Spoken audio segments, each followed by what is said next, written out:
The clock on Dante Morelli's desk read 2:17 a.m. when his phone vibrated against the polished mahogany surface. He didn't recognize the number, but in his line of work, unknown calls at ungodly hours were never good news. His thumb hovered over the decline button for a split second before something, instinct perhaps, or fate, made him answer. "Mr. Morelli?" The voice on the other end was female, professional, yet trembling with barely contained urgency. "This is Nurse Patricia from St. Mary's Hospital. I'm calling about Elena Vasquez." Dante's entire body went rigid. The glass of whiskey he'd been holding suddenly felt like lead in his hand. Elena.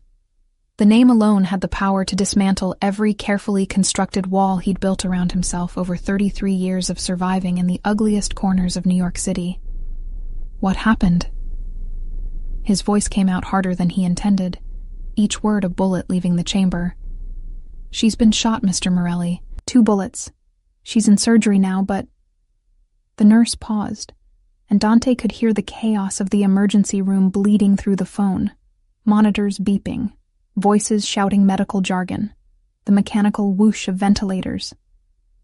"She's been saying your name, over and over. You're the only contact we found in her personal effects, aside from her mother, who's in Puerto Rico and can't get here until morning." Dante was already standing, his chair scraping violently against the floor.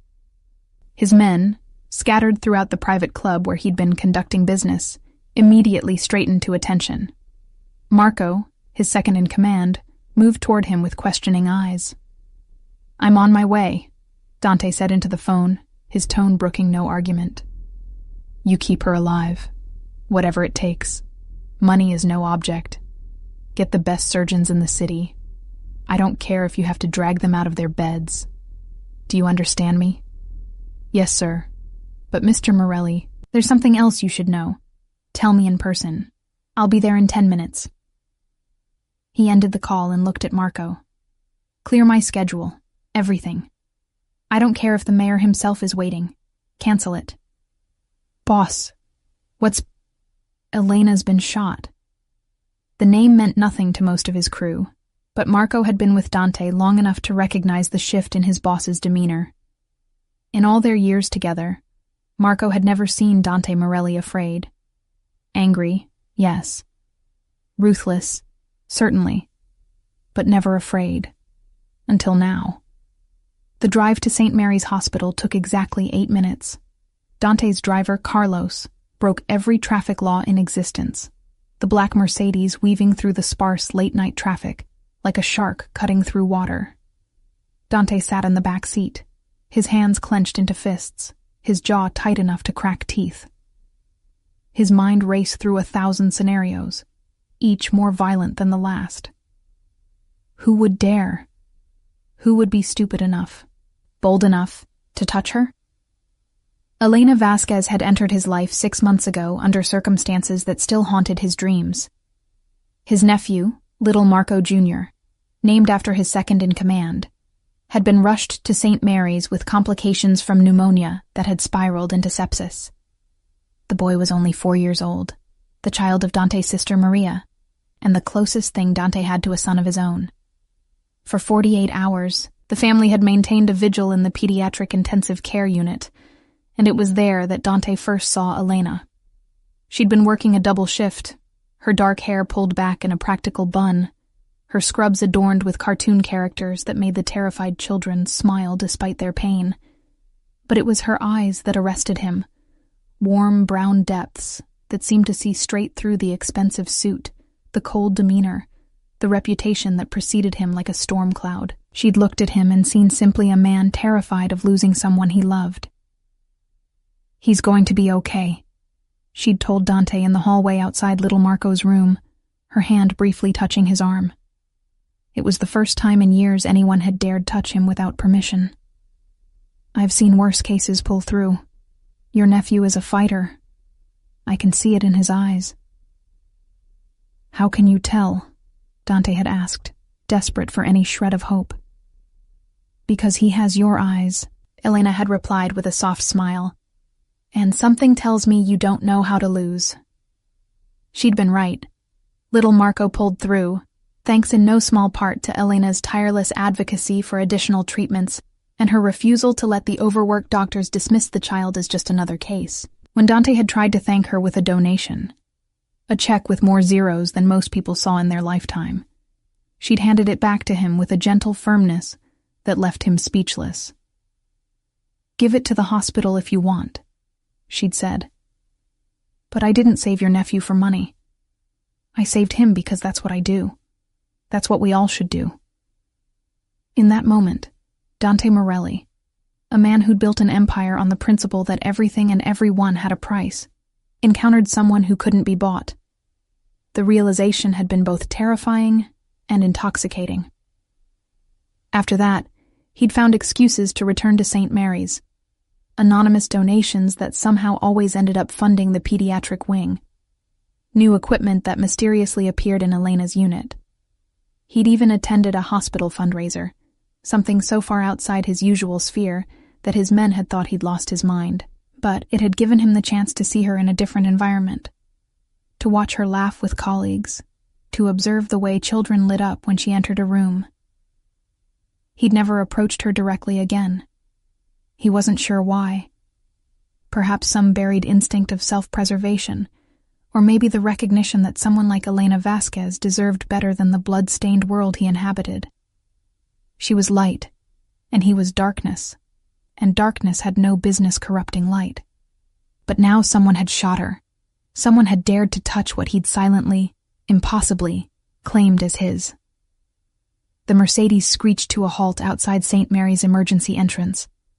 Dante was out of the car before it fully stopped, Marco close on his heels with 4 additional men fanning out to secure the perimeter. The automatic doors parted before him like the Red Sea, and the hospital staff took one look at the man in the $3,000 suit with murder in his eyes and wisely stepped aside.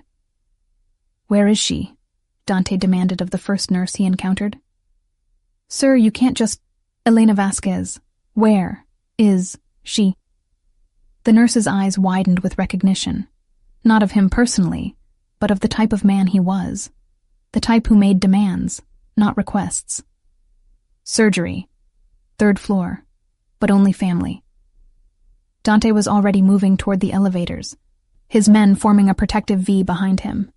A security guard made the mistake of stepping into his path, one hand raised in a placating gesture. "Sir, I'm going to have to ask you to—" Marco smoothly intercepted, flashing something that might have been a badge, but definitely wasn't. Whatever he said was low and fast, and the guard's face went pale before he stepped aside without another word. The 3rd floor surgical wing was a maze of sterile corridors and harsh fluorescent lighting. Dante emerged from the elevator to find Nurse Patricia waiting for him, a woman in her 50s with kind eyes and the bearing of someone who'd seen too much suffering to be easily rattled. "Mr. Morelli," she said, her voice steady despite the circumstances. "Dr. Richardson is still in surgery with Elena. It's been 2 hours so far. Tell me what happened. Everything." Patricia glanced at the small army of men filling the hallway behind Dante, then seemed to make a decision. "Follow me. We can talk in the family consultation room." The room was depressingly familiar. Neutral colors, boxes of tissues strategically placed, furniture designed to be comfortable enough for long waits, but not so comfortable that people would want to stay. Dante had been in rooms like this before, delivering news that would shatter families. Now he was on the other side of that equation. Elena was leaving her shift at 11:30. Patricia began once they were seated. "She always parks in the west lot because it's closer to the pediatric wing. According to witnesses, there was a black SUV waiting near her car. 2 men got out. There was an argument. Witnesses say Elena looked frightened but was trying to stay calm. Then," Patricia's voice cracked slightly, "then someone else arrived. A man in a suit. The 2 men from the SUV drew weapons. Elena tried to run. That's when the shots were fired." Dante's blood ran cold. "How many shots?" "5 in total. 2 hit Elena, 1 in the shoulder, 1 in the abdomen. The others—" Patricia took a breath. The others hit the man in the suit.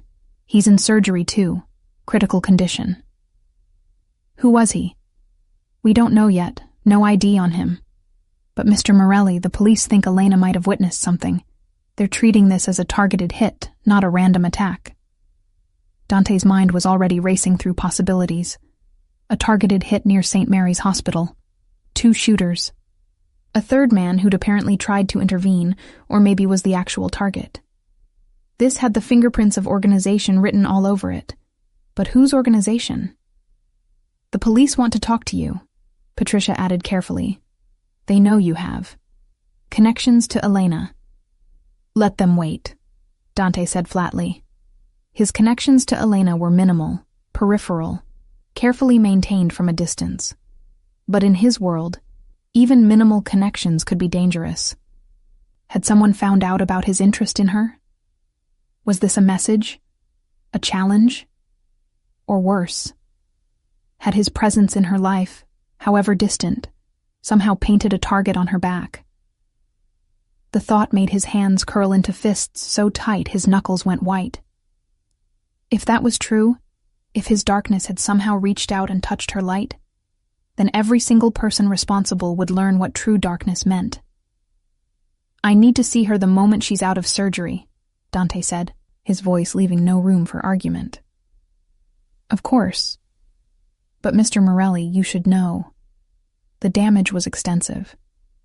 Even if Dr. Richardson manages to stabilize her, the next 72 hours will be critical. There's a very real possibility that... No. The word came out like a gunshot. Don't say it. Don't even think it. She's going to survive. That's not a hope. That's an order. Patricia looked at him with something that might have been pity, or might have been understanding. I've been a nurse for 30 years, Mr. Morelli. I've learned that the human will to survive is sometimes stronger than any medical intervention. Elena is a fighter, and she was calling for you. That means something. Dante stood abruptly, unable to remain still any longer. He moved to the window, looking out over the sleeping city that never truly slept.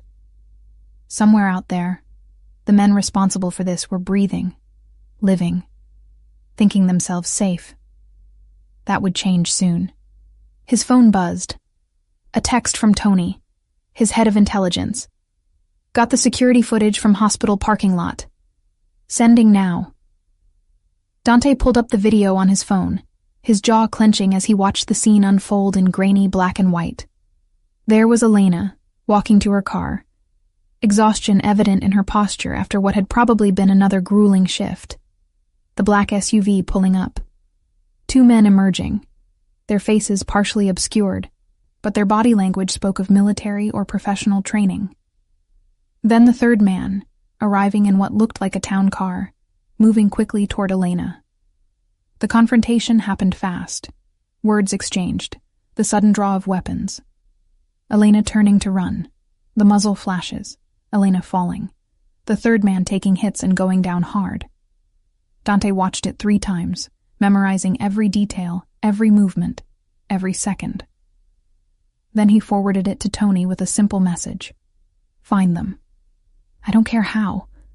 Find them now. Mr. Morelli? A new voice at the door. A man in surgical scrubs, mask pulled down, fatigue etched into every line of his face.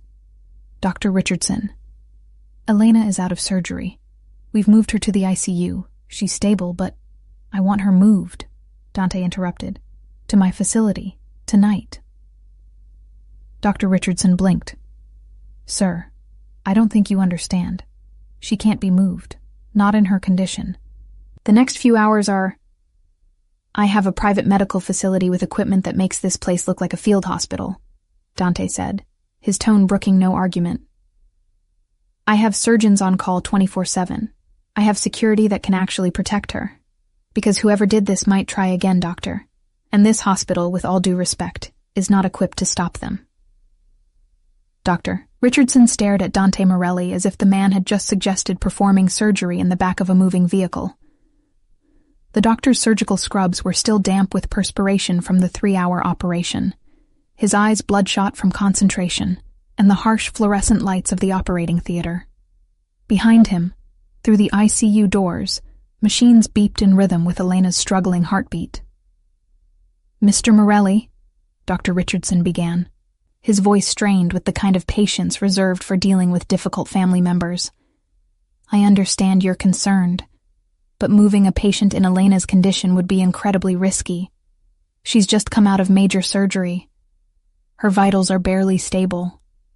The trauma to her abdomen is exactly why she needs to be somewhere with better security and resources," Dante cut in, his voice dropping to a dangerous register that made everyone in the room instinctively step back. "Doctor, let me be very clear. The people who did this to Elena are not random criminals. This was a professional hit, and if they discover she survived, they will come back to finish the job. Can your hospital security stop that?" Dr. Richardson opened his mouth, then closed it. His eyes flickered toward the standard hospital security guard, visible through the hallway window, a man approaching retirement age whose primary job involved checking visitor badges and escorting belligerent family members out of the building. "I didn't think so," Dante continued. "My facility has armed ex-military security, surgeons trained at Johns Hopkins and Mayo Clinic, equipment that most hospitals can't afford. And most importantly, it's a location that nobody outside my organization knows about. Elena will be safe there while she recovers. Here, she's a sitting duck." "Even if what you're saying is true," Dr. Richardson argued, though his conviction was clearly wavering, "the medical risk of transport alone will be minimized by the private ambulance with advanced life support that's already en route," Marco interjected smoothly from his position by the door. "ETA 15 minutes. Full medical team on board, including a trauma surgeon in case of complications during transit." Dr. Richardson looked between Dante and Marco, realization dawning in his eyes. "You'd already decided this before you even spoke to me." "I'm not asking for permission, Doctor," Dante said, his tone gentling slightly. "I'm asking for your cooperation to make this as safe as possible for Elena. You care about her. I can see that. Everyone who works with Elena cares about her. So help me protect her." There was a long moment of silence, broken only by the ambient sounds of the hospital. Distant announcements over the PA system, the squeak of wheels on linoleum, the hushed conversations of medical staff changing shifts. Finally, Dr. Richardson sighed, the sound of a man recognizing defeat when it was inevitable. "I'll need to see your facility's credentials," he said, "and I want medical personnel from our team to accompany her during transport and stay with her for at least the first 24 hours. "Done," Dante agreed immediately. "Send whoever you trust. They'll have full access to Elena and all our resources. And if she deteriorates during transport, we bring her back here immediately. No arguments." "Agreed." Dr. Richardson shook his head slowly, as if he couldn't quite believe what he was consenting to. "Give me 20 minutes to prepare her for transport and brief my team. And Mr. Morelli, if anything happens to that woman because of this decision, credentials and resources be damned, I will make it my life's mission to destroy you." Dante met the doctor's eyes without flinching. "If anything happens to her, Doctor, you won't need to. I'll do it myself." As Dr. Richardson disappeared back into the ICU to prepare Elena for transport, Dante turned to Marco. "I want a complete security detail at the facility. 3 teams, rotating 8-hour shifts. Nobody gets in or out without my personal approval. And get Tony working on identifying those shooters. I want names, addresses, family members, favorite fucking coffee shops, everything." "Already on it, boss," Marco confirmed, tapping rapidly on his phone. "But there's something else you need to know. The police are here. Detectives. They're not asking nicely anymore about talking to you." Dante's jaw tightened. Police involvement was inevitable, but inconvenient. The last thing he needed was cops stumbling through his investigation, potentially tipping off whoever was behind the attack. But refusing to cooperate entirely would only make them more suspicious. "Where are they?" Waiting room, main floor, Detectives Sarah Chen and Michael Reeves. Chen's been with NYPD for 15 years, Reeves for 8. Both have solid records, not on anyone's payroll that we know of. A clean cops. That made things both better and worse. Better because they wouldn't be working against him on behalf of a rival organization. Worse because they couldn't be bought or intimidated easily. Tell them I'll give them 10 minutes after Elena is secured, Dante decided. And make sure our lawyers are standing by. I'm not answering anything without representation present. Marco nodded and moved off to make the arrangements, leaving Dante alone in the consultation room with his thoughts. Through the window, he could see the first hints of dawn beginning to lighten the eastern sky. Less than 4 hours ago, he'd been in his club, discussing import schedules and territory disputes, the routine mundanity of running a criminal empire. Now everything had shifted.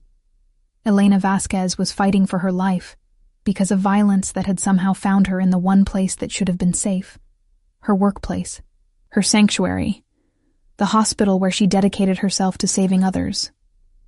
The irony was bitter and sharp. Dante had spent months carefully maintaining distance from her, convinced that keeping away would keep her safe from the contamination of his world. Apparently the universe had other plans. His phone buzzed. Another text from Tony. ID on third victim. Daniel Castellano, 42, attorney. Works for Whitmore and Associates. Corporate law. No obvious connection to Elena or the shooters. Still digging. Dante frowned at the information. An attorney. Corporate law. That didn't fit the pattern of a random mugging or even a standard mob hit. Corporate attorneys didn't usually find themselves in the middle of assassination attempts in hospital parking lots, unless they were involved in something much deeper than contract negotiations. He texted back, "Find out what cases Castellano was working, who his clients were, and get me everything on Whitmore and Associates. I want to know if they've ever done work for any of the families." The families being the 5 major organized crime syndicates that controlled New York's underworld. Dante's family was one of them, the Morellis, who'd held territory in Lower Manhattan and the docks for 3 generations. But the other families were always looking for opportunities to expand, to consolidate, to eliminate competition.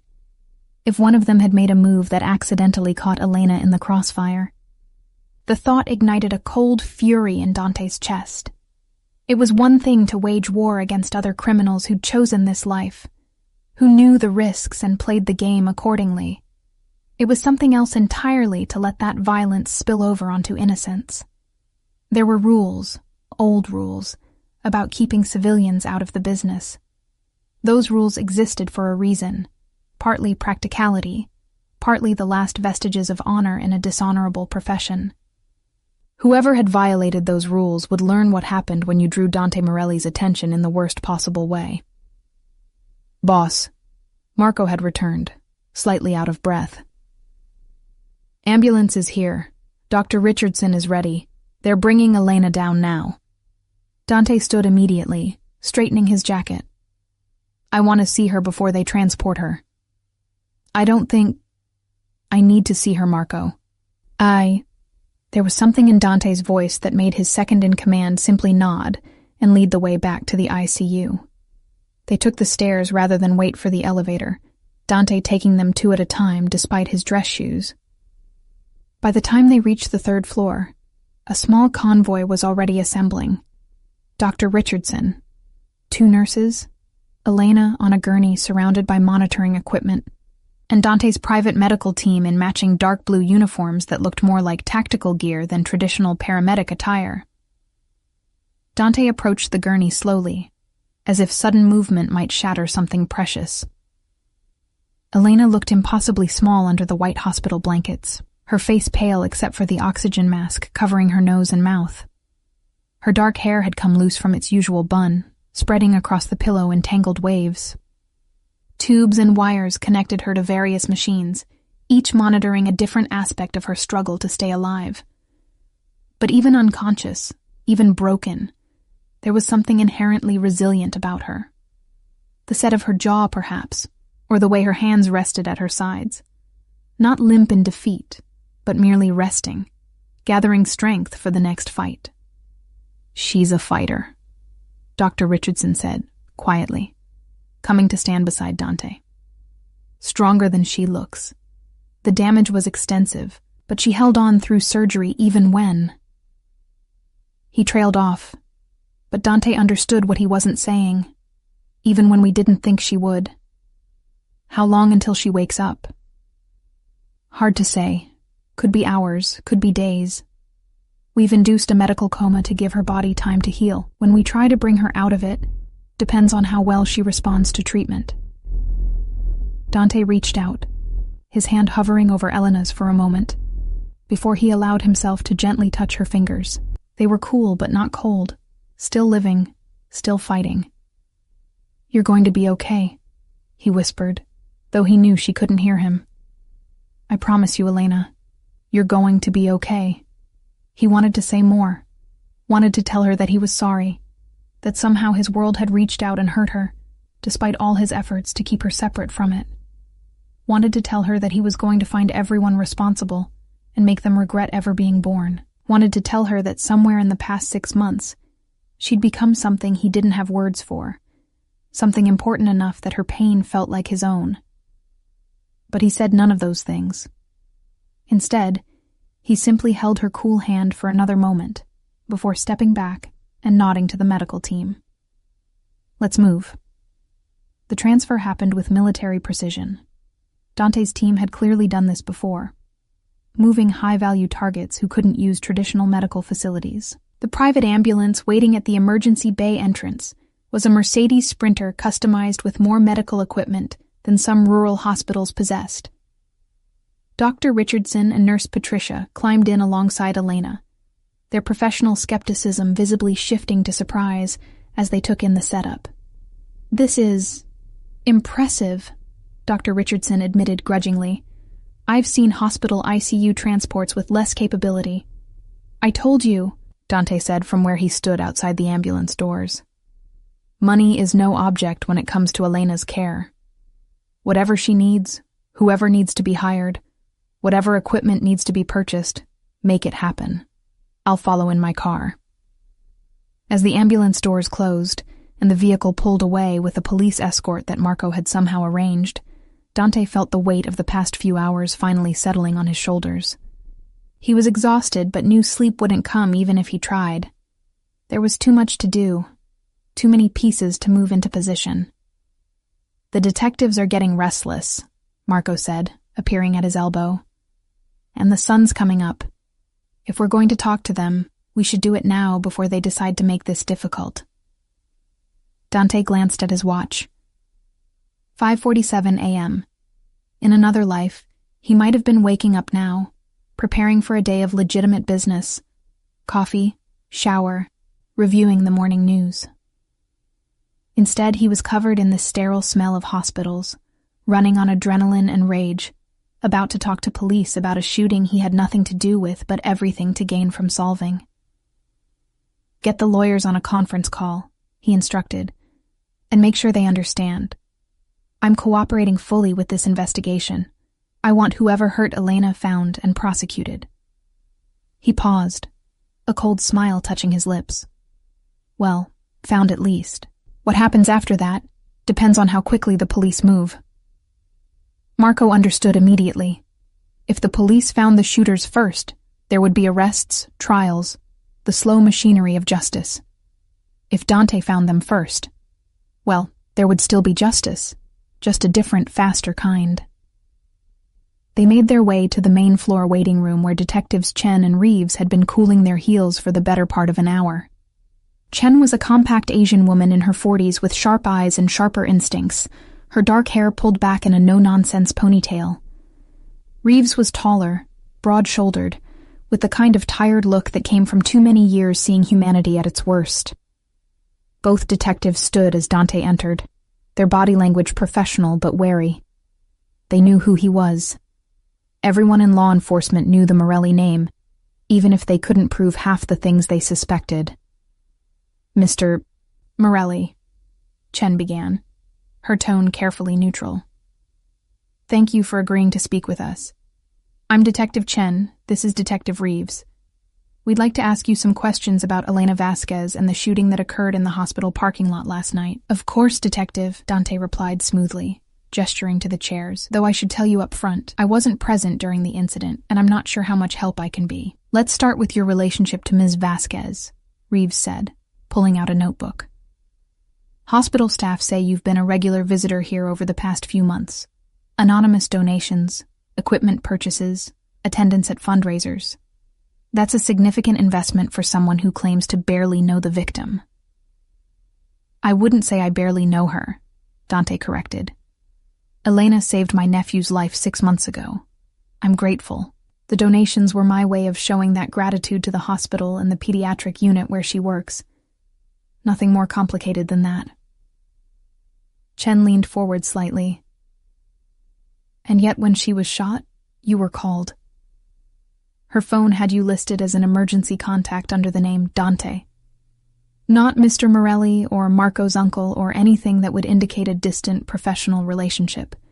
Just Dante. That suggests something more personal. Dante kept his expression neutral, though internally he felt a jolt at this information. Elena had listed him as an emergency contact. When had she done that? And why? They'd barely spoken beyond polite pleasantries in the hospital corridors. I'm as surprised as you are, Detective, he said honestly. Elena and I have only had a handful of conversations. Perhaps she had a reason I'm not aware of. Or perhaps you were closer than you're admitting, Reeves suggested, his tone implying things Dante didn't appreciate.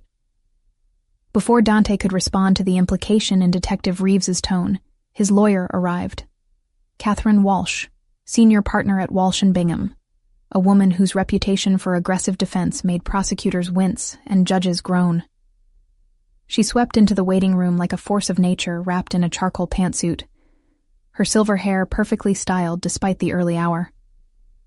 Detectives, she said crisply, not bothering with pleasantries. Catherine Walsh representing Mr. Morelli. I understand you have questions, but before we proceed, I need to clarify something important. My client is here voluntarily, out of concern for Ms. Vasquez and a genuine desire to help your investigation. He is not a suspect. He has committed no crime, and any suggestion to the contrary will result in this conversation ending immediately.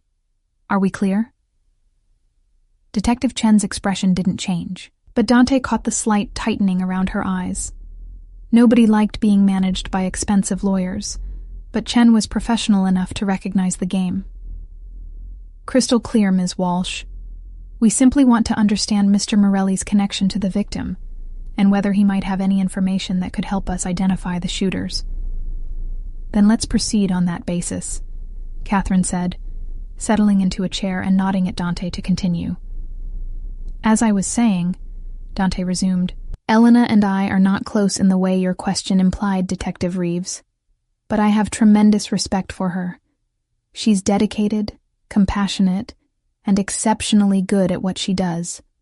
When my nephew was dying, she fought for him like he was her own family. That kind of person is rare in any world, let alone in a place as overwhelmed and underfunded as a public hospital. So, yes, I made donations. And yes, I've been back to the hospital multiple times, but not to pursue Elena romantically or for any other personal agenda, simply to support the work she does. Noble sentiments, Reeves said, his skepticism evident. But you'll forgive us for being thorough. In our experience, when someone with your background takes an interest in a civilian, it rarely ends well for the civilian. Catherine's hand came down sharply on the table. Detective, that borders on slander. My client's background consists of legitimate business interests in import-export, real estate, and hospitality. If you have evidence of criminal activity, charge him. If not, stick to questions relevant to this investigation. Chen shot her partner a warning look before turning back to Dante. Let's approach this differently. Mr. Morelli, do you have any idea why someone would target Elena Vasquez? Any enemies she might have mentioned? Any unusual incidents or threats in recent weeks? Dante shook his head. Elena doesn't have enemies, Detective. She's a pediatric nurse. She spends her days saving children and comforting worried parents. The very concept of someone wanting to hurt her is absurd. And yet someone did, Chen pointed out. 2 professional shooters in a hospital parking lot. This wasn't random, Mr. Morelli. The preliminary investigation suggests Elena may have witnessed something significant enough to warrant silencing her. This aligned with what Nurse Patricia had mentioned earlier. What kind of something? Reeves consulted his notebook. We're still piecing that together. But there's a complication. The 3rd victim, Daniel Castellano, the attorney who was also shot. He's connected to a case involving Senator Richard Harwood. Castellano was preparing to testify before a grand jury about financial irregularities in some of the senator's campaign funding. Dante's mind immediately began connecting dots. Senator Harwood was a political fixture in New York, 3 terms in office, chairman of several influential committees, and widely rumored to have connections to various criminal enterprises. If Castellano was preparing to testify against him, and if Elena had somehow witnessed something related to that. You think the hit was meant for Castellano, Dante said slowly, and Elena was collateral damage. That's one theory, Chen confirmed, though there's another possibility. Hospital security footage shows Elena arriving at her car first. Castellano appeared maybe 30 seconds later. The shooters were already in position, waiting. It's possible Elena saw something she shouldn't have. Maybe the shooters getting into position, maybe some kind of preliminary setup, and Castellano's arrival simply complicated what was supposed to be a clean elimination of a witness. The thought made Dante's blood run cold. Elena hadn't been collateral damage. She'd been the primary target, at least initially, which meant the threat wasn't over, once whoever ordered the hit discovered she'd survived.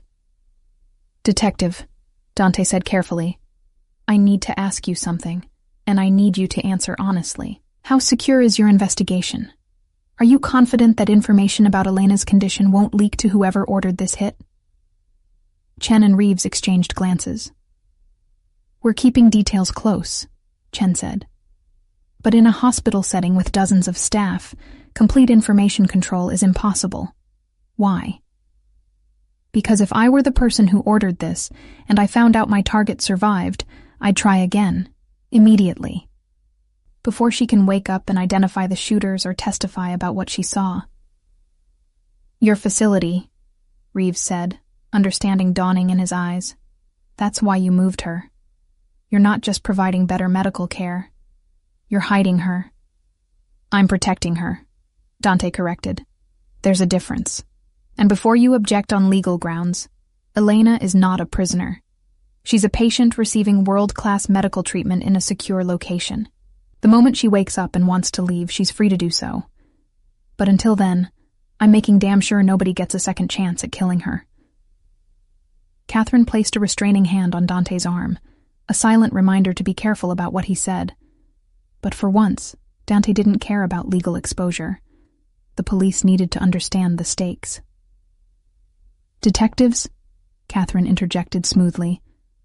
My client is obviously emotionally invested in Ms. Vasquez's safety. That's admirable, not criminal. However, if you're concerned about witness security, perhaps we can discuss a formal arrangement. Mr. Morelli's facility is equipped with state-of-the-art security systems. With proper oversight from your department, it could serve as an effective protective location until Ms. Vasquez recovers enough to provide a statement. Chen considered this for a long moment. That would be highly irregular. So is a hit squad targeting a nurse in a hospital parking lot, Dante shot back. Regular procedures don't seem to be cutting it, Detective. How many officers can you spare for round-the-clock protection? 2? 4? And for how long? Days? Weeks? My facility has a full security team, all former military or law enforcement, working 3 rotating shifts. No gaps in coverage, no budget constraints, no jurisdictional issues. Tell me honestly, Can the NYPD provide better protection? The detectives couldn't answer because they all knew the truth. Police departments ran on stretched budgets and overworked officers. Providing the level of security Elena would need for an extended period simply wasn't realistic, especially if this case dragged on as investigations involving powerful politicians typically did. We'd need access, Chen said finally. Regular check-ins with Ms. Vasquez once she's conscious, updates on her medical condition, and if she chooses to leave your facility, that happens without interference. Agreed to all of it, Dante said immediately. Detective, I want the people who did this caught and prosecuted, but more than that, I want Elena safe. If working with your department helps accomplish both those goals, I'm all in. Reeves still looked skeptical, but Chen seemed to be calculating the practical benefits. We'll need to run this by our lieutenant, but provisionally, we can work with this arrangement. In the meantime, Mr. Morelli, if you think of anything else that might help our investigation, I'll call immediately, Dante promised. As the detectives gathered their materials and prepared to leave, Chen paused at the door. Mr. Morelli, a word of advice. Whatever you're planning to do outside official channels, don't. We know your reputation. We know you have resources and connections we can't match. But if you go down that road, you'll compromise our investigation and potentially any future prosecution. Let us do our jobs. Dante met her gaze steadily. Detective, I have no idea what you're implying. I'm just a concerned citizen trying to help a friend in need. Chen's expression said she didn't believe that for a second, but she simply nodded and left with her partner. Once they were gone, Catherine turned to Dante with a mixture of exasperation and professional concern. Dante, please tell me you're not planning to do something stupid. Define stupid. Anything that involves violence, intimidation, or actions that could be construed as obstruction of justice.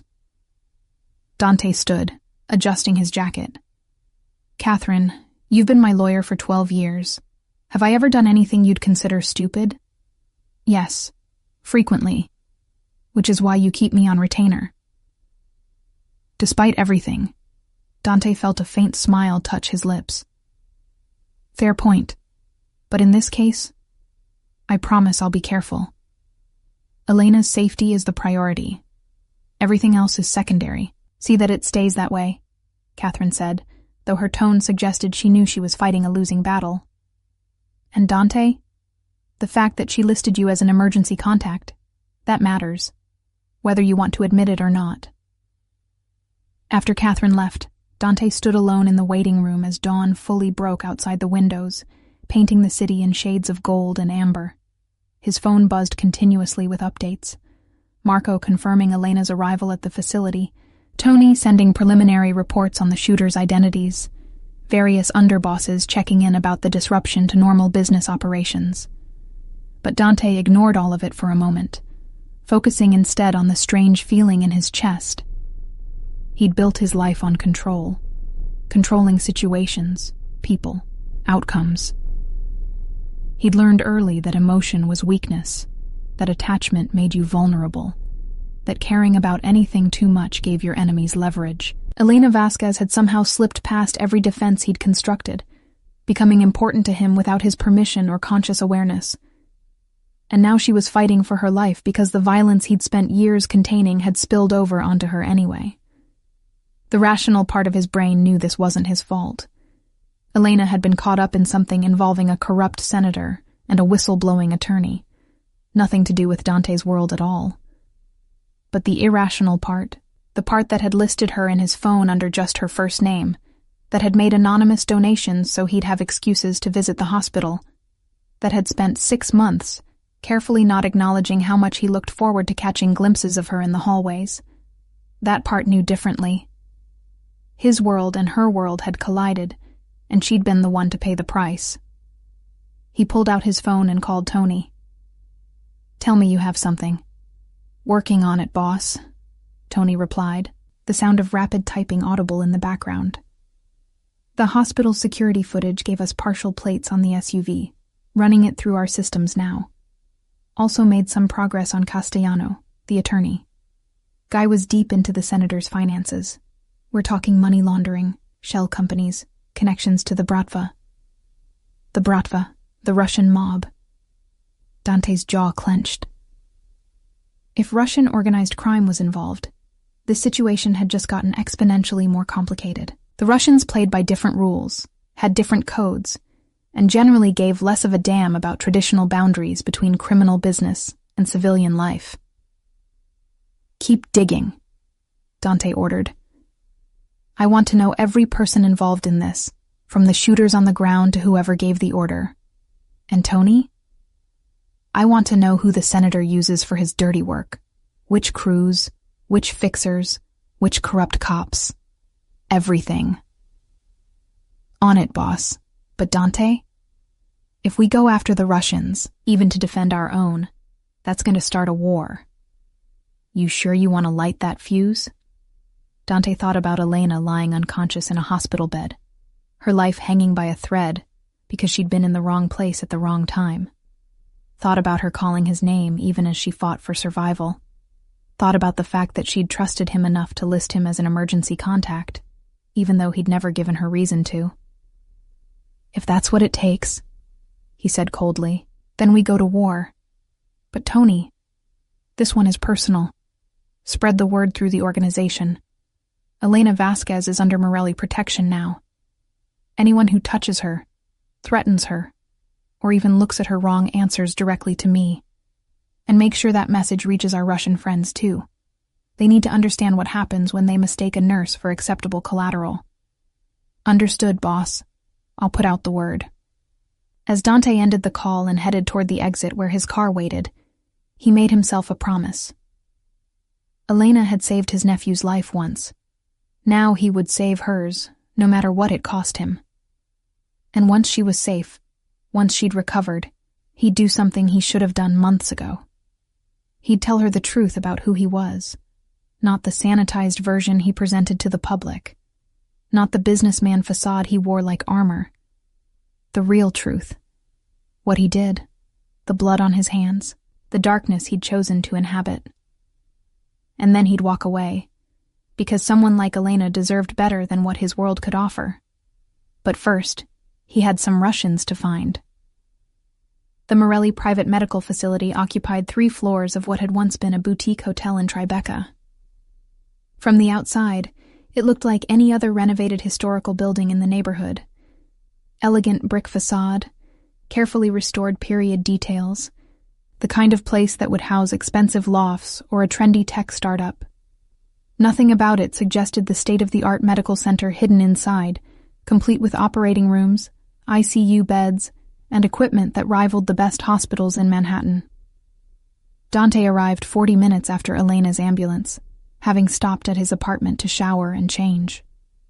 The blood-tinged smell of the hospital had been clinging to him, a constant reminder of how close Elena had come to dying. Now, dressed in fresh clothes and running on nothing but black coffee and adrenaline, he made his way through security checkpoints that would have impressed a head of state. Dr. Richardson and Nurse Patricia were standing outside Elena's room when Dante arrived on the 3rd floor, deep in conversation with Dr. Yuki Tanaka, the head of Dante's medical staff. Tanaka was a brilliant trauma surgeon who'd left a prestigious position at Johns Hopkins after becoming disillusioned with hospital bureaucracy and insurance company interference.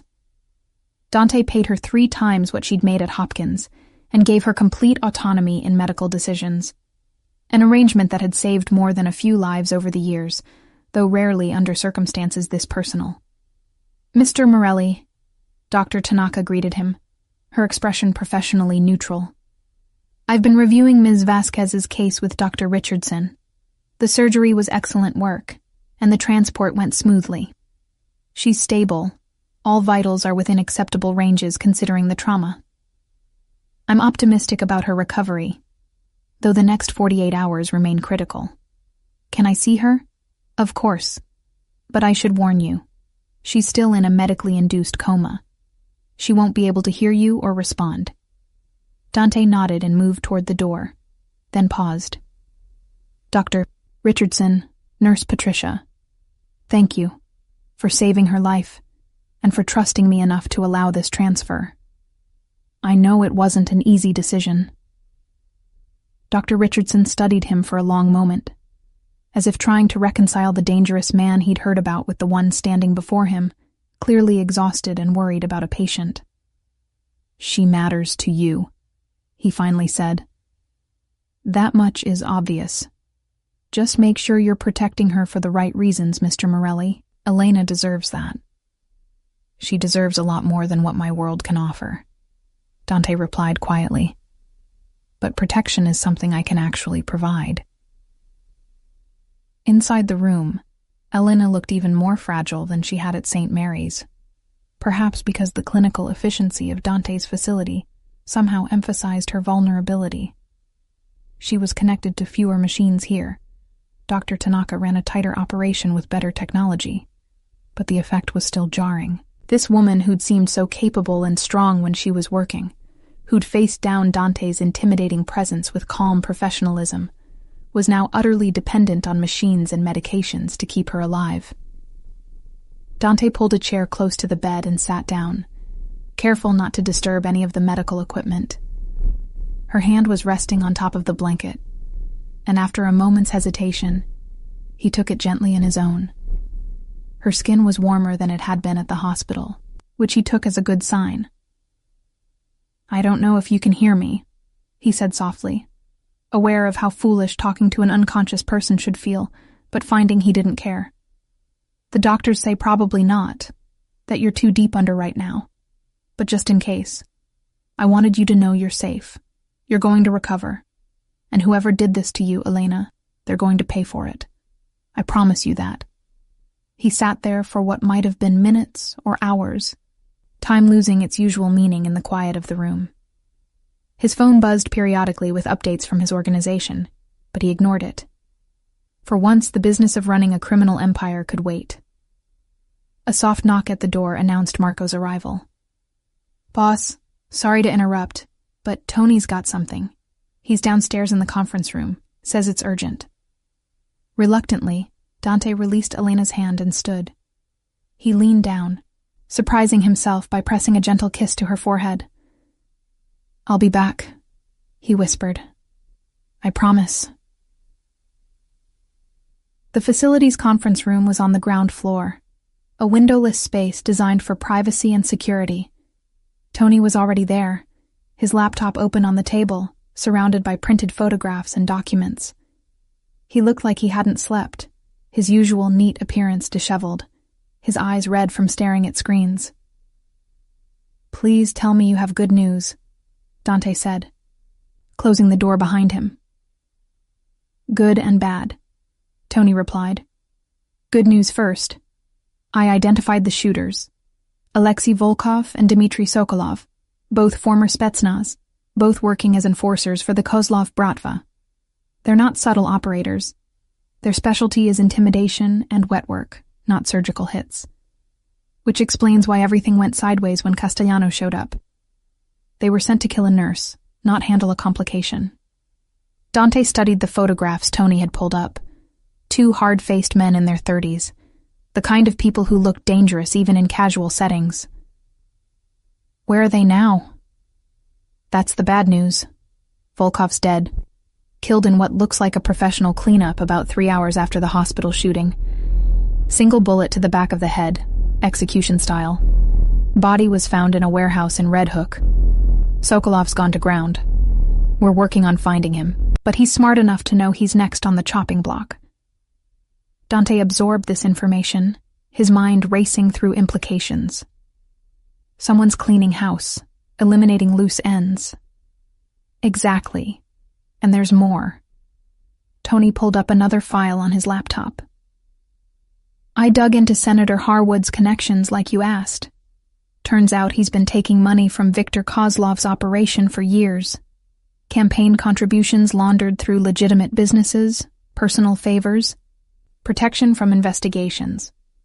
In exchange, Harwood makes sure certain police operations get redirected, certain prosecutions don't happen, certain regulatory issues disappear. So when Castellano, the attorney, decided to testify about Harwood's financial irregularities, He was threatening to expose not just the senator, but Victor's entire New York operation, Tony finished. We're talking about RICO charges, asset seizures, international investigations, the kind of heat that could bring down the whole Bratva presence in the city. Dante leaned back in his chair, the pieces falling into place. And Elena? Wrong place, wrong time. Or... Tony hesitated, pulling up more documents. There's another possibility. Elena works in the pediatric wing at St. Mary's, right? Guess who else has a connection to that hospital? Senator Harwood's daughter, Emily Harwood. She's been receiving treatment there for leukemia. Top secret. Kept out of the press for political reasons.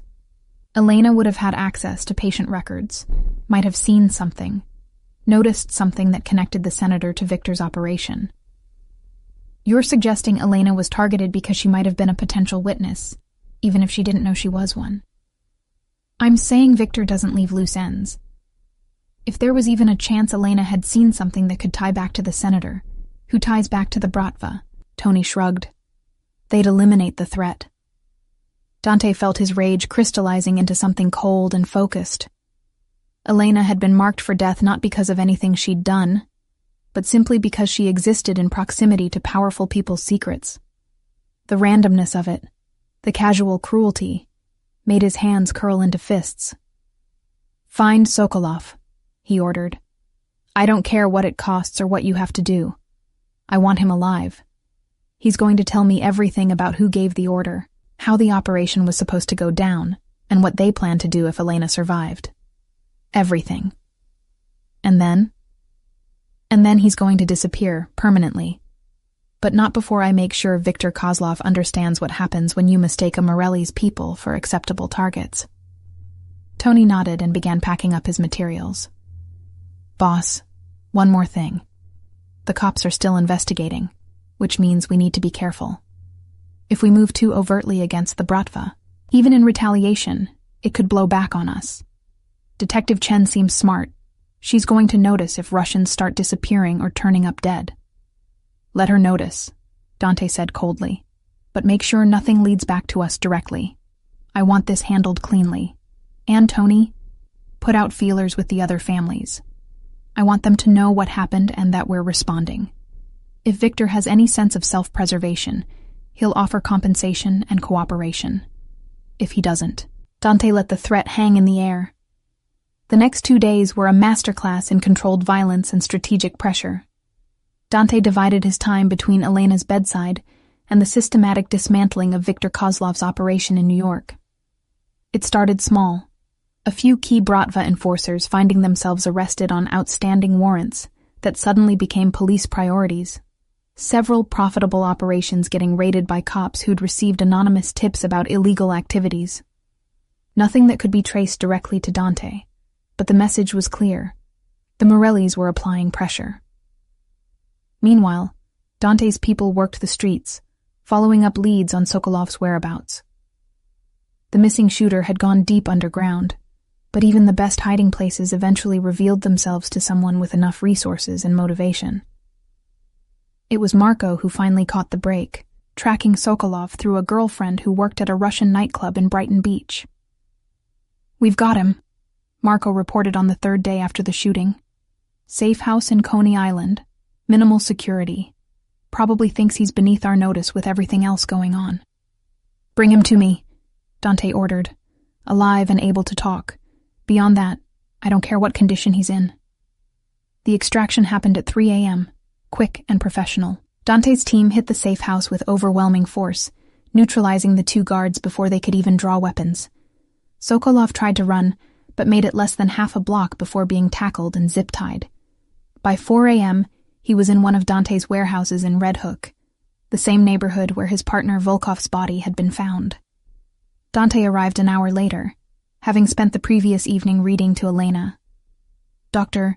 Tanaka had suggested that auditory stimulation might help patients in medically induced comas, so Dante had taken to reading aloud from a collection of children's stories he'd found in the facility's library. The same kind of stories Elena apparently used to calm frightened children in the pediatric ward.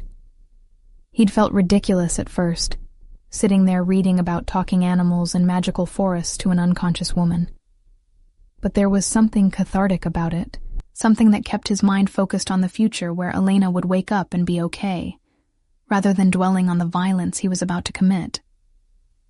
Now, standing in the warehouse with Dmitry Sokolov zip-tied to a chair in front of him, the contrast between those two worlds couldn't have been more stark. Sokolov was a mess. Bloody nose, split lip, one eye already swelling shut from where he'd resisted capture. But he was conscious and terrified, which was exactly what Dante needed. "Dmitry Sokolov," Dante said conversationally, pulling up a chair and sitting down opposite the Russian. "Former Spetsnaz, current enforcer for Viktor Kozlov, and recently employed as an assassin targeting innocent nurses. We need to have a conversation." "I want lawyer," Sokolov said in heavily accented English. "I know my rights. You cannot—" The backhand came so fast, Sokolov didn't see it coming. The impact snapped his head to the side, blood spraying from his reopened lip. "Let me explain something to you," Dante continued calmly, as if the violence hadn't interrupted his sentence. "You're not under arrest. There are no lawyers coming. There are no rights being violated here. This is simply one professional to another, having a conversation about choices and consequences. Your partner, Alexei Volkov, someone put a bullet in his head. That person was probably Victor, cleaning up loose ends. Which means right now you have two options." Dante leaned forward, his eyes locked on Sokolov's. "Option 1, you tell me everything. Who gave you the order to kill Elena Vasquez, why she was targeted, what the plan was if things went wrong, and anything else I want to know. In exchange, I let you live. Not free, not unpunished, but alive. I'll even throw in protection from Victor's people if you're worried about reprisal." "And option 2? Sokolov asked, though his voice was shaking now. "Option 2 is I let Marco here ask the questions." Dante gestured to where his second-in-command stood in the shadows. "Marco's very good at his job, but he's not as patient as I am. You'd eventually tell us everything anyway, but the process would be considerably less pleasant. So which option sounds better to you?" Sokolov was silent for a long moment, weighing his choices. Dante could see the calculation happening behind the Russian's eyes. Loyalty to Victor versus self-preservation. The oath of silence versus the very real possibility of dying in this warehouse. Finally, survival won out. "Okay," Sokolov said quietly. "I tell you, but you promise protection, yes? Victor finds out I talk. I'm dead, man. You have my word. Now start talking." The story that emerged over the next 2 hours was worse than Dante had feared. Elena hadn't been random collateral damage, or even a potential witness to some ancillary crime. She'd been specifically targeted after Emily Harwood, the senator's daughter, had mentioned to Viktor Kozlov during a private meeting that a nurse at St. Mary's seemed unusually interested in my father's visits. Elena, in her characteristic compassion, had apparently noticed how stressed Emily seemed and had asked if everything was okay at home, a completely innocent gesture from someone who cared about her patient's well-being. But to Victor and the senator, that innocent question had looked like suspicion, like potential exposure. They'd decided elimination was safer than risk, ordering Sokolov and Volkov to make it look like a mugging gone wrong. Castellano's arrival had complicated things. He'd apparently been meeting Elena to discuss her testifying about what she'd seen in patient records, though the attorney had been killed before the meeting could happen. Victor was angry when we failed, Sokolov concluded. Said we were sloppy, that we'd brought heat down on operation. Alexei, he was panicking, talking about running. That's when Victor had him killed. I knew I was next, so I ran first. Dante sat back, processing the information. Elena had been condemned to death for showing compassion, for doing her job well, for being the kind of person who noticed when others were in distress. The injustice of it made his blood boil. One more question, Dante said. Where does Victor operate from? I'm not talking about his public businesses. Where does he actually run his empire? Sokolov hesitated, and Dante saw the moment the Russian realized he'd already gone too far to stop now. Brighton Beach. Private club called Zoloto. Gold, in English. Has office and back, very secure. But Mr. Morelli, you cannot just walk in there. Victor has many guards, many connections. Even you. Let me worry about that. Dante cut him off. He stood and nodded to Marco. Get him secured somewhere safe. Medical attention, food, whatever he needs. But nobody knows where he is except us. If Victor's people come asking, Sokolov's dead. Body dumped in the harbor. Understood? Yes, boss. As Marco led the prisoner away, Dante pulled out his phone and sent a text to Tony. Need a meeting with the other families. Tomorrow, neutral ground. Topic: Russian overreach and appropriate response. The 5 families, the major organized crime syndicates that controlled New York's underworld, didn't meet often. Their interests were usually more aligned toward competition than cooperation. But there were certain situations that transcended individual territory disputes. Civilians being targeted for death simply for doing their jobs? That was the kind of thing that could unite even traditionally rival organizations, if only because it threatened the delicate balance they'd all worked to maintain. If Dante was going to move against Viktor Kozlov and the Bratva, he needed to do it with the other family's blessing, or at least their neutrality. Otherwise, he'd be starting a war on 2 fronts, against the Russians, and potentially against Italian families who might see an opportunity to move against the Morellis while Dante was distracted. But first, he needed to check on Elena. Dr. Tanaka intercepted Dante as he stepped off the elevator onto the 3rd floor, her expression carefully controlled in the way of medical professionals delivering significant news. For a heart-stopping moment, Dante thought something had gone wrong, that Elena's condition had deteriorated, that he was too late. She's awake, Dr. Tanaka said, and Dante felt the tension drain from his shoulders so suddenly he almost staggered. We started bringing her out of the induced coma this morning. She regained consciousness about an hour ago, confused, as expected, but responsive and lucid. Vitals are stable. Mr. Morelli, she's asking for you. Dante didn't trust himself to speak. He simply nodded and moved toward Elena's room, his heart doing something complicated and unfamiliar in his chest. Behind him, he heard Dr. Tanaka add, "Don't tire her out. She's still very weak and needs rest. 15 minutes maximum." Elena was propped up slightly in bed, the ventilator removed and replaced with a simple oxygen cannula. Her face was still pale, dark circles under her eyes testament to the trauma her body had endured. But her eyes were open, those warm brown eyes that had haunted Dante's thoughts for 6 months, and they tracked to him the moment he entered the room. "Dante," she said, her voice rough from the breathing tube. "They told me that I'm not at St. Mary's anymore." He approached slowly, as if sudden movement might shatter this fragile moment. "You're at a private medical facility. You were shot, Elena. 3 days ago, in the hospital parking lot. Do you remember?" Her eyes closed briefly, and when they opened again, there was pain in them that had nothing to do with physical injuries. "I remember. 2 men. They were waiting by my car. They asked me about Emily Harwood, about what I'd seen in her patient files. I told them I didn't know what they were talking about, that I couldn't discuss patients." She paused, breathing carefully around the pain. "Then there was another man. He tried to help me, and then gunshots. I remember falling. Pain, and then nothing until I woke up here." Dante pulled the chair close to her bedside, taking her hand gently in his. "The other man was Daniel Castellano, an attorney. He was killed. But you survived, Elena. You're going to be okay. How did I end up here? Where is here exactly?" This was the conversation Dante had been dreading.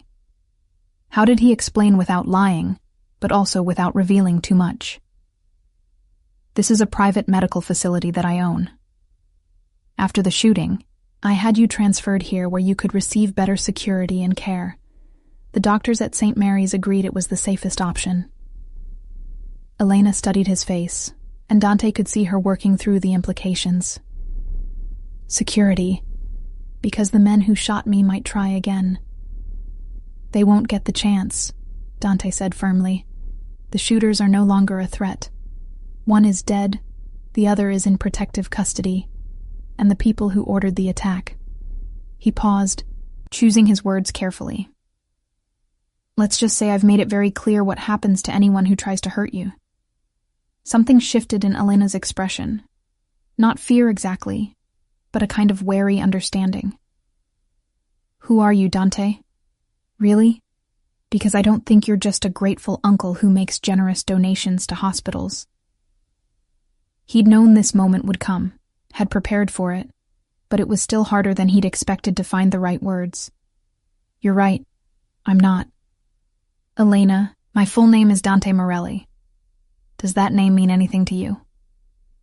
He saw recognition dawn in her eyes, followed by a complex mix of emotions he couldn't quite read. Morelli. Like the crime family. Like the mob. It wasn't a question. Yes. I'm the head of the Morelli family. Have been for the past 8 years, since my father died. I run an organization involved in various illegal enterprises. Import-export, mostly. Along with some other businesses I'm not proud of. I'm not a good man, Elena. I've done things that would horrify you. Hurt people. Worse than hurt them. But I need you to understand. I never wanted my world to touch yours. Never. I tried to keep my distance, to keep you safe from all of this. Then why did you keep coming to the hospital? Elena asked, her voice soft but steady. Why the donations? Why did I have you listed as an emergency contact, Dante? I've been asking myself that since I woke up. You had me listed as a contact? Dante asked, the question coming out more vulnerable than he'd intended. I didn't know that. I never asked you to do that. I know, but after you came to the fundraiser, I saw you talking to some of the children in the ward. Do you remember? There was a little girl, Sophia. She was terrified because she had to have surgery the next day. You sat with her for almost an hour, just talking to her about your nephew, how he'd been scared too, but everything turned out okay. You made her laugh, Dante. And I thought anyone who could be that gentle with a frightened child, anyone who cared that much, deserved to have someone they could call if they needed help. Dante felt something crack open in his chest. Elena, I don't deserve... Maybe not, she interrupted, surprising him with her directness.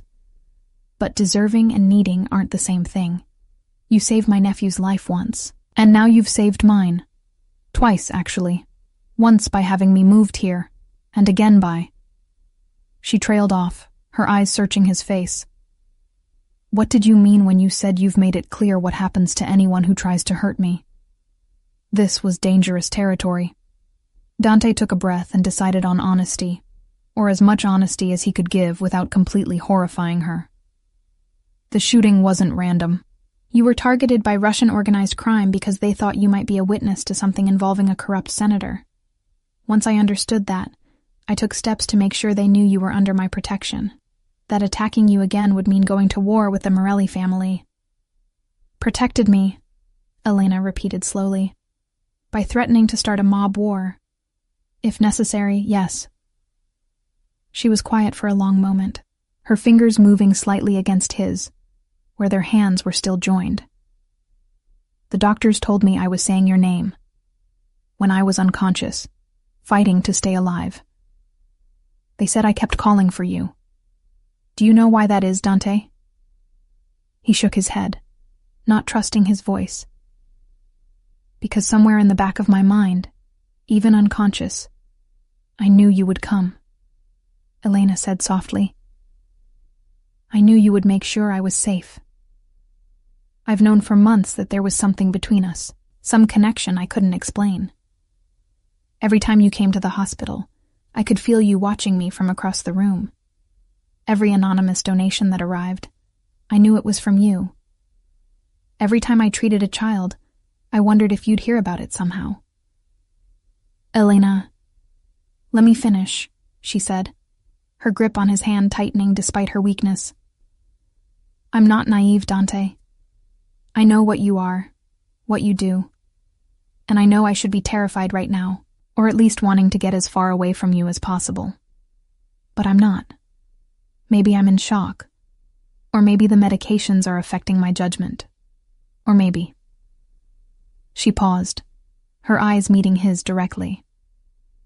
Maybe I've been falling for you since that first night in the pediatric ICU, when you looked at your nephew with such love that I could see the man behind the reputation. Dante felt like the world had tilted on its axis. You can't feel that way about me. Elena, I'm dangerous. My world is violent and dark, and you deserve so much better than... Don't I get a say in what I deserve? Elena asked, a hint of her usual spirit breaking through the exhaustion. Don't I get to decide what I want, who I want to trust? Not if it puts you in danger. And being close to me, being important to me, that's the most dangerous thing you could do. He stood abruptly, pulling his hand away from hers despite how much it cost him.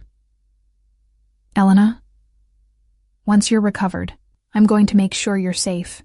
Really safe. New identity if necessary. Relocation. Money to start over somewhere far from New York and far from me. It's the only way I can protect you from the consequences of my life. And if I don't want that? Elena's voice was trembling now, though whether from emotion or exhaustion, Dante couldn't tell. If I want to stay here, in New York, living my life. If I want to see where this connection between us leads, then you'd be making a mistake that could cost you everything, Dante said, his voice harder than he intended. The people who tried to kill you are just the beginning, Elena. There will always be someone trying to use you against me. Always another threat, another danger. I can't put you through that. I won't. He turned toward the door, needing to leave before he said something he couldn't take back, before he gave in to the desperate urge to stay by her side and pretend they could somehow make this impossible situation work. Dante, wait. Elena's voice stopped him at the threshold. At least tell me one thing. When you were making all those threats to protect me, when you were tracking down the people responsible, were you doing that just because you're a good person who helps innocent victims? Or was there more to it? Dante stood there for a long moment, his hand on the doorframe, fighting with himself. Finally, without turning around, he said, There was more to it. So much more. But that's exactly why I have to walk away. Because caring about you makes you a target, and I'd rather live with that pain than risk your life again. He left before she could respond, closing the door gently behind him. In the hallway, he leaned against the wall, his eyes closed, trying to compose himself. Dr. Tanaka appeared beside him, her expression sympathetic. That looked difficult, she observed quietly. It was necessary, Dante replied, straightening up. How long until she can be safely moved? I want to make arrangements for her relocation as soon as possible. Physically? Another week at minimum, possibly 2. But, Mr. Morelli, I have to ask, is moving her really about her safety? Or is it about yours? Dante shot her a sharp look. What's that supposed to mean? It means I've worked for you for 5 years, and I've never seen you like this about anyone. You're planning to send her away not because it's the only way to keep her safe, but because it's the only way you know how to protect yourself from caring too much. Dr. Tanaka shrugged. Just an observation. But for what it's worth, sometimes the brave choice isn't walking away. Sometimes it's figuring out how to make an impossible situation work. She left him there in the hallway, her words echoing in his mind as he tried to focus on the more immediate problem. Viktor Kozlov and the Bratva. The meeting with the other family heads took place the following evening, in a private room at one of Little Italy's oldest restaurants, neutral ground that none of the families directly controlled. Dante arrived with Marco and 2 bodyguards, finding representatives from the 4 other major families already waiting: Angelo Russo, Tommy Battaglia, Frankie the Fish Pescatore, and Maria Conti, the only woman to ever head one of the 5 families, and possibly the most dangerous person in the room. "Dante," Maria greeted him with a slight smile that didn't reach her eyes. "We were surprised to receive your request for this meeting. From what we hear, you've been rather occupied lately." "Personal matters," Dante replied evenly, taking his seat at the table. "Which is actually why I asked you all here. The Russians have crossed a line." He laid out the situation in clear, precise terms: the attempted assassination of Elena, her connection to the senator and Viktor Kozlov's operation, and the broader implications of the Bratva targeting civilians for witnessing crimes they didn't even know they'd witnessed. He was careful to frame it not as a personal vendetta, but as a threat to all their operations. "If we let Viktor get away with this," Dante concluded, "we're telling every organization in the city that civilians are fair game, that the old boundaries don't matter anymore. How long before one of your people gets caught in crossfire? How long before families start suffering because we couldn't maintain basic codes of conduct?" Angelo Russo, the oldest and most traditional of the family heads, nodded slowly. "The boy makes a good point. There's a reason we've always kept civilians out of our business. Start targeting nurses and teachers and accountants just because they might have seen something, and pretty soon the whole city turns against us. The cops get public support for crackdowns. Politicians make examples of us. It's bad for everyone." "But," Tommy Battaglia countered, "declaring war on the Bratva over one woman? That's a steep price for principle, Dante. Viktor's operation brings in millions every year. He's got connections to Eastern European networks we can't match. You really want to pick that fight?" "I'm not asking permission to go to war," Dante said carefully. "I'm informing you that I'm moving against Viktor with or without your support. But if the 5 families present a united front on this, Viktor will back down. He's not stupid. He knows he can't fight all of us simultaneously and survive. Give me your backing, and this ends without a shot being fired. Refuse, and yes, there will be war. But it won't just be my problem. Viktor will see the division as weakness, and he'll expand into all our territories while we're distracted." Maria Conti had been silent throughout the discussion, but now she leaned forward, her dark eyes assessing Dante with unsettling intensity. "This woman, this nurse, she's more than just principal to you, isn't she? You care about her, personally." There was no point in lying. "Yes. And if we back you on this, if we help you pressure Viktor into compensation and a guarantee of no further action, what happens then? Do you keep this woman in your life? Make her a target for every ambitious punk who thinks hurting your girlfriend will give them leverage? Or do you do the smart thing and send her away?" Dante felt the weight of everyone's attention on him. This was the real question, the one that determined whether the other families would see him as rational or compromised. A mob boss who could be manipulated through personal attachments was a weak boss, a liability. "I'm sending her away," he said, and was surprised by how much it hurt to say it out loud. "Once she's recovered, I'm setting her up with a new life far from New York. New identity, financial security, protection but from a distance. She'll be safe, and she'll be free of any connection to me or this life." Maria studied him for another long moment, then nodded. "All right, I'll support your move against Viktor. Not because I give a damn about your personal life, but because he's right." She gestured to Angelo. "The Russians are getting too bold. Better to remind them now where the boundaries are." One by one, the other family heads agreed. Not enthusiastically, but with enough consensus that Dante knew he had what he needed. They would approach Viktor together, make it clear that his actions were unacceptable, and that further moves against Elena or any other civilians would result in a united response from the Italian families. It was more than Dante had hoped for, and exactly what he'd needed. The meeting with Viktor Kozlov happened 2 days later, in yet another neutral location. This time a warehouse in Queens that had seen its share of negotiations over the years. Viktor arrived with his own entourage, a bear of a man in his 50s with cold eyes and a reputation for ruthlessness that matched Dante's own. "Morelli," Viktor greeted him in heavily accented English. "I hear you've been making waves, killing my men, disrupting my operations. This is not friendly behavior between business associates." "We're not associates," Dante replied coldly.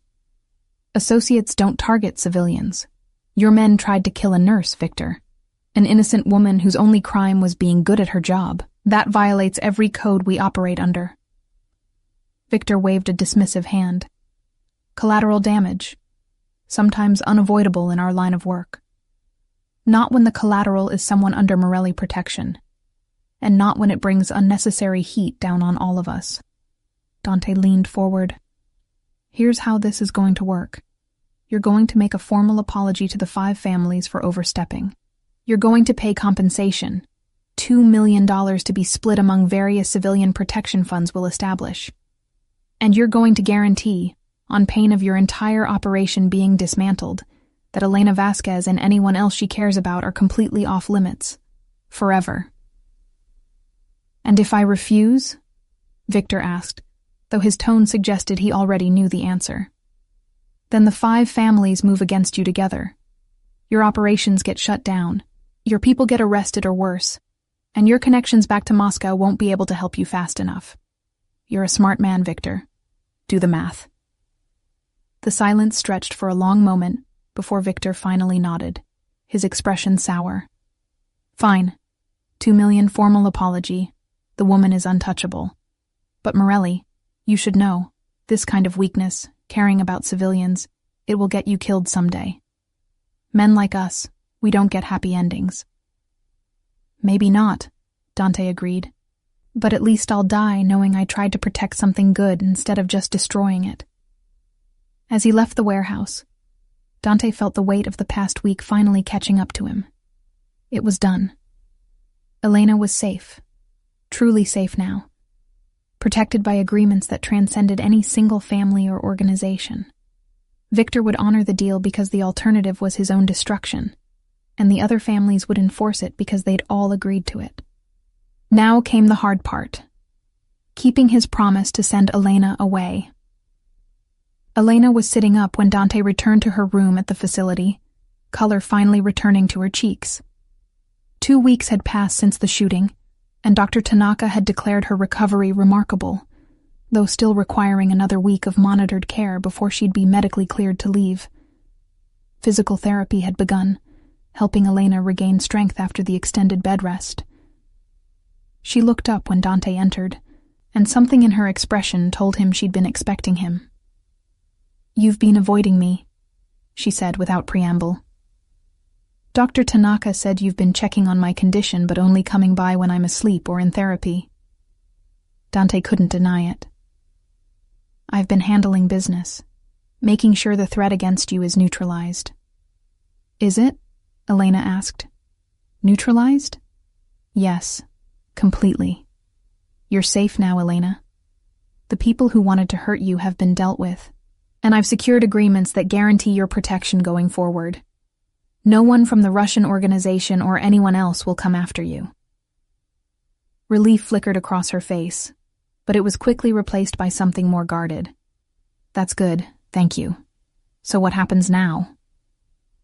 This was the conversation Dante had been dreading. He pulled up the familiar chair beside her bed, but this time kept more physical distance between them. "Now you recover. Finish your physical therapy, and then I help you start over. New city, new identity if you want it, enough money to live comfortably while you figure out your next steps.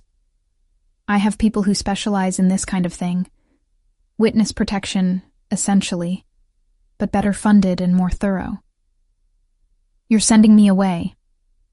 Elena's voice was flat, carefully controlled. "I'm giving you your life back," Dante corrected. A life free from the danger that comes from being associated with me. What if I don't want that life? Elena asked, and there was steel underneath the calm. What if I want to stay in New York, keep working at St. Mary's, see where things go with the man who saved my life? Then you'd be making a mistake, Dante said firmly. Elena, I've spent the past 2 weeks securing your safety from external threats, but I can't protect you from the inherent danger of my world.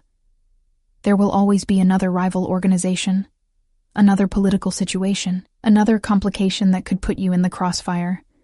The only way to truly keep you safe is distance. You're a coward. The words were quiet, but devastating. Dante flinched as if she'd struck him. What? Elena sat up straighter, her eyes blazing with an emotion Dante couldn't quite name. You heard me. You're a coward, Dante Morelli. You're willing to threaten mob bosses, start wars, face down armed killers, but you're terrified of admitting that you care about me, that you might actually want something beyond revenge and power and control. That's not— Yes, it is, Elena interrupted. You're hiding behind this noble sacrifice routine, telling yourself you're protecting me by pushing me away. But really, you're protecting yourself. Because if I stay, if we try to make this work, you might actually have to be vulnerable. You might have to admit that the big bad mob boss has feelings, and that terrifies you more than any enemy ever could. Dante stood abruptly, anger and something else, something that felt dangerously close to hope, warring in his chest. You don't understand what you're asking for. Then explain it to me, Elena demanded. Stop making decisions for me and talk to me like I'm a person with agency, not some fragile thing that needs to be locked away for safekeeping. I'm a pediatric nurse, Dante. I deal with life and death situations every day. I make impossible choices about treatment and care. I'm not as helpless as you seem to think. I never said you were helpless, but you're treating me like I am. Like I can't possibly understand the risks or make my own decisions about what I'm willing to accept. Elena's voice softened slightly. I know your world is dangerous. I know being with you would mean accepting risks that most people never have to consider. But Dante, life is risky. Children get cancer. Good people get shot in parking lots. There are no guarantees for anyone, mob boss or pediatric nurse. Dante turned to face the window, unable to meet her eyes while his carefully constructed defenses were crumbling. My father used to say that our kind doesn't get to have normal lives. That love is a luxury we can't afford because it makes us weak, gives our enemies leverage. I watched him push away every genuine connection he ever had, turn himself into this cold, isolated figure, and I swore I wouldn't be like him. But maybe he was right. Maybe caring about someone the way I care about you is exactly the kind of weakness that gets people killed. Or maybe, Elena said softly, caring about someone is what makes us human, what separates us from the monsters we're afraid of becoming. Silence filled the room, broken only by the ambient sounds of the medical facility. Finally, Dante spoke without turning around. When you were in surgery, fighting for your life, I made a promise. I told you, even though you couldn't hear me, that I would make sure you were safe, that I would take care of the people responsible and protect you from any future threat. I've kept that promise, Elena. The question is, how do I protect you from the biggest threat of all, which is me? You don't, Elena replied simply. You let me decide if being with you is worth the risk. You give me information, honesty, and trust that I'm adult enough to make my own choices. And then you accept whatever I decide, even if it's not what you think is best for me. Dante finally turned to face her, seeing her clearly for perhaps the first time since all of this began. Elena Vasquez wasn't some innocent victim who needed saving. She was strong, capable, and determined. Someone who'd chosen a career dedicated to saving others, despite the emotional toll. someone who'd face down danger with courage instead of surrender. She deserved better than his assumptions about what she could handle. "If you stay," he said carefully, "if we try to make this work, there will be rules, security measures, things you'll have to accept about how I live and what I do. I can't change who I am, Elena. I can't suddenly become legitimate or leave my family business, not without starting a war that would endanger everyone I'm responsible for." "I'm not asking you to change who you are," Elena replied. "I'm asking you to let me in, to stop trying to protect me from yourself, and trust that I know what I'm getting into." "You don't, though," Dante insisted.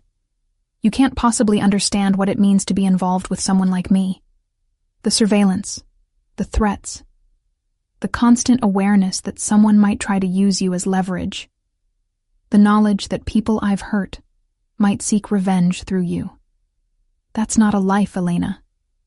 That's a prison.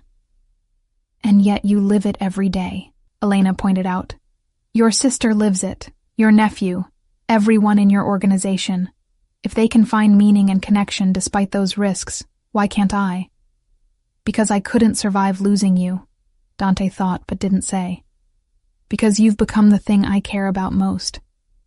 And that makes you the most dangerous vulnerability I have." But looking at Elena, seeing the determination in her eyes and the set of her jaw, Dante realized that continuing to push her away wasn't noble. It was selfish. He was making decisions based on his own fear, not her actual needs or desires. And if there was one thing Dante had learned in his years running the family, it was that fear-based decisions rarely led anywhere good. "All right," he said finally, returning to sit beside her bed. "If you're sure about this, if you really want to try, then we do it carefully. Security detail whenever you leave the facility.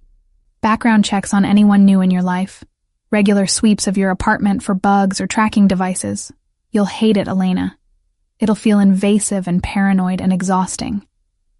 "Probably," Elena agreed. "But I'll hate being shipped off to some random city to start over even more.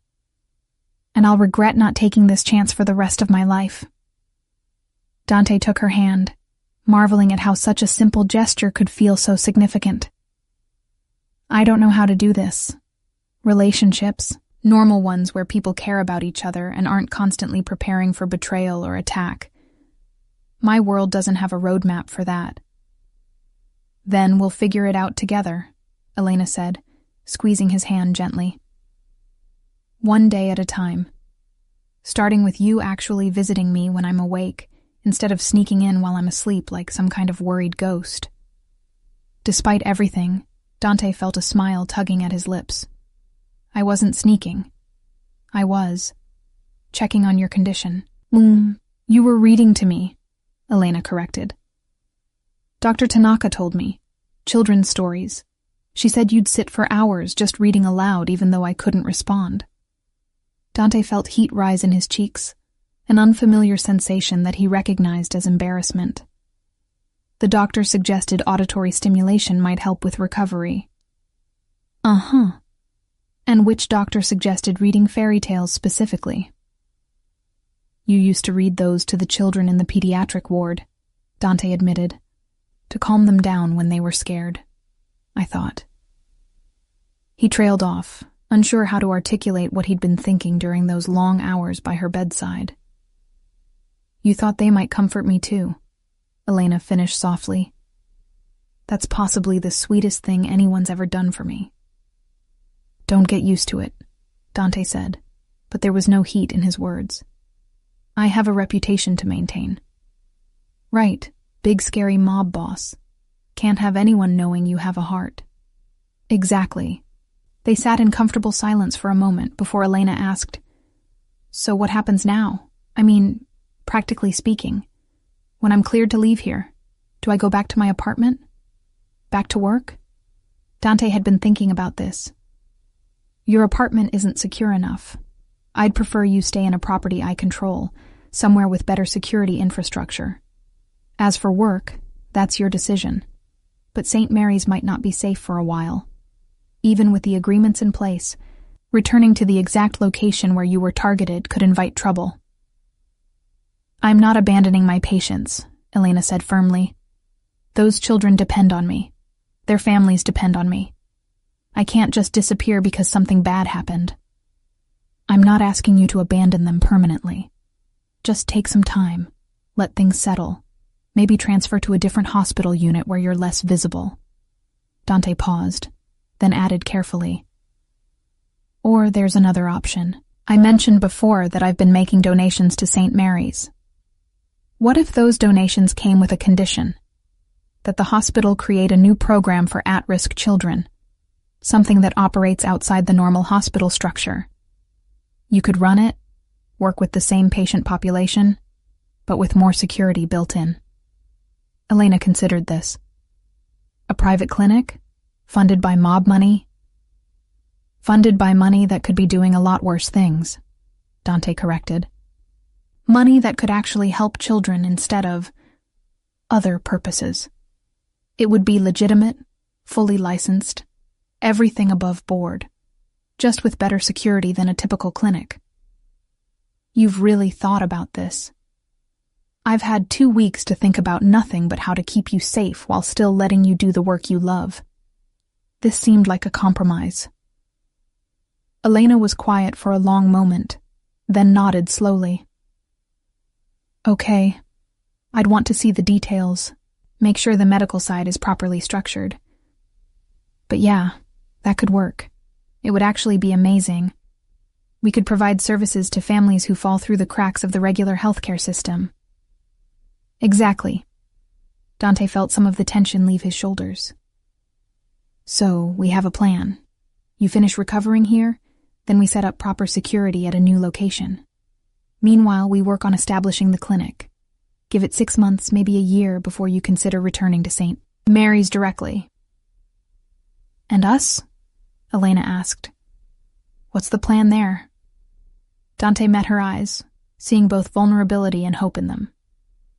Honestly, I have no idea.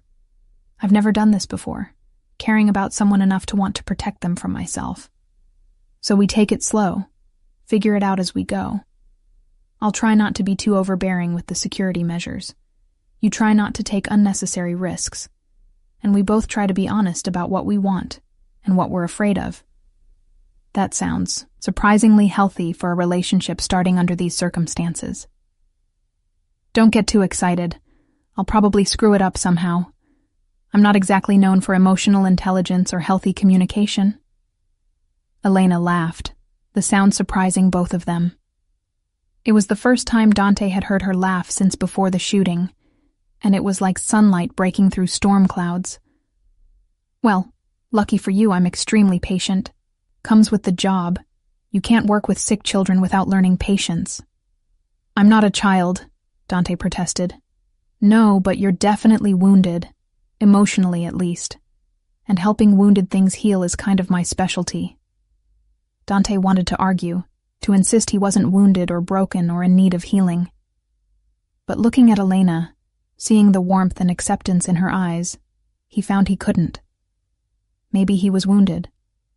Maybe his father's cold isolation and his mother's early death and all the violence he'd witnessed and committed had left scars that ran deeper than he'd ever acknowledged. And maybe, just maybe, letting someone try to help heal those wounds wasn't weakness. Maybe it was the bravest thing he'd ever done. You know what I remembered while I was unconscious? Elena said suddenly. That fundraiser you attended at the hospital. You were so out of place among all the doctors and administrators and wealthy donors. Everyone could tell you didn't really belong in that world. But then you spent the entire evening talking to the patients, the children we'd invited to show what the hospital was doing. You ignored the wealthy donors and the politicians and just sat with kids, asking about their treatments and their lives. I watched you, and I thought, that's someone who understands what really matters. I hate fundraisers, Dante admitted. All that forced socializing and small talk. But the kids were genuine. They didn't care who I was or what I did. They just wanted someone to listen. Exactly. And that's why I started falling for you. Because underneath all the power and reputation and control, you're someone who cares about protecting the vulnerable. You just show it in different ways than most people. Dante felt something unfamiliar and uncomfortable in his chest. Vulnerability, maybe, or hope, or both. I don't know if I can be the person you seem to think I am, Elena. You don't have to be anyone other than who you are. That's enough. Over the next week, as Elena continued her recovery, and Dante arranged the various practical matters involved in their new arrangement, something shifted between them. The awkward distance that had characterized their relationship before the shooting gave way to easier conversation, shared silences that felt comfortable rather than tense, and a growing sense of partnership. Dante found himself sharing details about his life he'd never told anyone outside his immediate family. The pressure of leadership, the weight of being responsible for hundreds of people's livelihoods, the constant balancing act between violence and restraint. Elena listened without judgment, offering perspectives that were refreshingly different from the typical mob mentality Dante dealt with daily. In turn, Elena opened up about her own struggles, the emotional toll of working with dying children, the burnout that plagued pediatric healthcare workers, the guilt she felt when she couldn't save everyone. Dante recognized in her stories the same kind of survivor's burden he carried, the knowledge that you'd done your best, but it sometimes wasn't enough. They were, he realized, more similar than they'd initially appeared, both dedicated to protecting those weaker than themselves, both willing to make personal sacrifices for people under their care, both scarred by the impossibility of saving everyone. The difference was that Elena channeled her dedication into healing, while Dante's path had led to violence. But maybe, those paths could coexist without destroying each other. On Elena's last day at the facility, before she transferred to the secure apartment Dante had arranged in Tribeca, Dr. Tanaka did a final examination and declared her medically cleared for discharge with continued outpatient follow-up. "You've healed remarkably well," Dr. Tanaka told Elena. "Both physically and, from what I can see, emotionally. Whatever Mr. Morelli is doing, it seems to be working." After the doctor left, Elena turned to Dante with a slight smile. "She thinks you're good for me." "She's probably the only one," Dante replied. "My own people think I've lost my mind, getting involved with a civilian. The other families think I'm showing weakness. And your co-workers." He trailed off. "My co-workers don't know," Elena finished. "And they don't need to. This is my life, my choice. What anyone else thinks about it is irrelevant." As they prepared to leave the facility, Dante's phone buzzed with a message from Marco. "Everything's ready. Apartment secured. Security team in place. Welcome home." Home. The word felt strange in this context. The Tribeca apartment had been purchased months ago as a safe house, a backup location for when primary properties were compromised. But now it would be Elena's home, and by extension, a place where Dante could be something other than just the boss. A place where he could be simply Dante, the man who'd fallen for a nurse who saved lives while he took them. The apartment was on the top floor of a renovated warehouse building, with 3 bedrooms, high ceilings, and windows overlooking the Hudson River. Marco had overseen the furnishing personally, working from a list Elena had provided of essentials and preferences. The result was surprisingly homey, nothing like the sterile luxury of Dante's usual properties, but rather a space that felt like it could actually be lived in. "It's perfect," Elena said, walking through the rooms with obvious delight. "Marco has surprisingly good taste in furniture." "Don't tell him that," Dante warned. "He'll never let me hear the end of it." Elena turned to face him, her expression turning more serious. "Dante, I know this is a huge adjustment for both of us, and I know you're probably terrified that I'm going to get hurt again, or that this whole thing is a mistake. But I want you to know, I'm not going anywhere. Whatever challenges come, we face them together. That's what this means." Dante crossed the room to stand in front of her, close enough to touch but not quite doing so. "I've spent my entire adult life avoiding exactly this kind of commitment, this kind of vulnerability. Do you have any idea how terrifying you are to me?" "Good," Elena replied, reaching up to touch his face gently. "You should be terrified. It means you care enough for it to matter. And Dante? You're terrifying to me too. But that's okay. Sometimes the best things in life are the ones that scare us most." He kissed her then, finally giving in to the impulse he'd been suppressing for months. It was gentle and careful, mindful of her still healing injuries, but no less meaningful for that. Elena's arms came up around his neck, holding him close. And for the first time since this all began, Dante allowed himself to believe that maybe, just maybe, they could actually make this work. When they finally pulled apart, both slightly breathless, Elena rested her forehead against his. "So what happens now? I mean, after we've had our dramatic kiss scene and everything." "Now," Dante smiled, genuinely smiled, in a way he couldn't remember doing in years. "Now we live. You heal. I figure out how to run a criminal empire while maintaining a relationship with someone who reminds me every day why some things are worth protecting. We make mistakes, probably a lot of them. We argue about security protocols and my overprotective tendencies and your stubborn insistence on taking risks I don't approve of." "Sounds perfect," Elena said, and the scary thing was, she actually seemed to mean it. 3 months later, the Elena Vasquez Pediatric Care Center opened its doors in a renovated building in the Bronx. Funded through a complex series of legitimate Morelli business holdings, the clinic provided free and low-cost health care to underserved children throughout New York City. Elena ran it with the same passionate dedication she'd brought to St. Mary's, but now with resources and support that had been impossible in the overworked hospital system.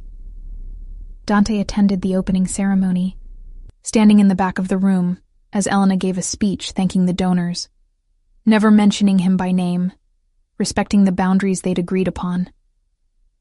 But as she talked about providing care for the most vulnerable among us and creating a safe place where children can heal, her eyes found his in the crowd, and the look they shared said everything that couldn't be spoken aloud. That evening, as they sat in the Tribeca apartment reviewing the day's success, Elena leaned against Dante's shoulder with a contented sigh. "You know what the best part of today was?" "What?" "Seeing the faces of those kids' parents when we told them they wouldn't have to choose between rent and their child's medical care. Like we'd given them back hope." She paused, then added quietly, "That's what you've done for me too, in a way. Given me back hope that good things can exist even in dark situations." Dante pressed a kiss to the top of her head. "You're the good thing, Elena. I'm just the dark situation trying not to ruin it." "You haven't ruined anything. You've actually made my life better. Better than I ever expected it could be. Safer, sure, with all your security measures that drive me crazy. But also fuller, richer. You've shown me that it's possible to acknowledge the darkness in the world without being consumed by it. To do good work, despite knowing how much evil exists. You're making me sound way more philosophical than I actually am. Am I, though?" Elena tilted her head to look up at him. "You run an organization that could do terrible things, but you've been slowly redirecting it toward more legitimate operations. The clinic is just one example. Marco mentioned that you've been shutting down some of the more violent aspects of the business, focusing on operations that don't hurt people. Don't make me out to be some kind of reformed criminal," Dante warned. "I'm still dangerous, Elena. Still willing to do terrible things to protect what's mine. I know. And I'm not trying to change you or redeem you or whatever. I'm just pointing out that you're changing yourself because you want to be someone worthy of the trust I've placed in you." She wasn't wrong.